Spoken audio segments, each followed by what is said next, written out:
بسم اللہ الرحمن الرحیم۔ السلام علیکم ورحمۃ اللہ وبرکاتہ۔ ایک غلط فہمی کا ازالہ، تنگ دستی ختم کرنے کے لیے شادی کا حکم۔ سوال: مجھے کسی نے یہ حدیث سنائی کہ ایک صحابی آپ صلی اللہ علیہ وسلم کے پاس آئے اور اپنی تنگ دستی کی شکایت کی۔ آپ صلی اللہ علیہ وسلم نے فرمایا نکاح کر لو۔ اس کے بعد انہوں نے 4 نکاح کیے اور آپ صلی اللہ علیہ وسلم کے پاس آ کر کہا اب میں خوشحال ہوں۔ پوچھنا یہ ہے کہ کیا یہ حدیث صحیح ہے؟ اگر صحیح ہے تو کتاب کا حوالہ بھی دے دیں۔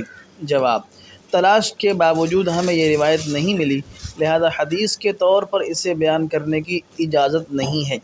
البتہ عمومی طور پر نکاح سے تنگ دستی ختم ہونے کے فائدے کے بارے میں تاریخ بغداد میں ایک روایت موجود ہے جو شدید ضعیف ہے۔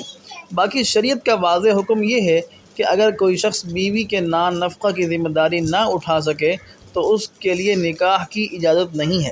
حدیث میں بھی نوجوانوں کو نکاح کی ترغیب دیتے ہوئے استطاعت کی قید ملحوظ رکھی گئی ہے۔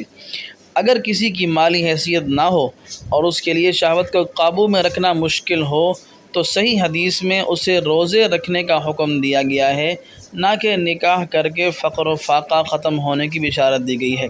ہاں، اگر کوئی عورت اپنا نفقہ معاف کر دے تو نادار کے لیے نکاح کی اجازت ہوگی۔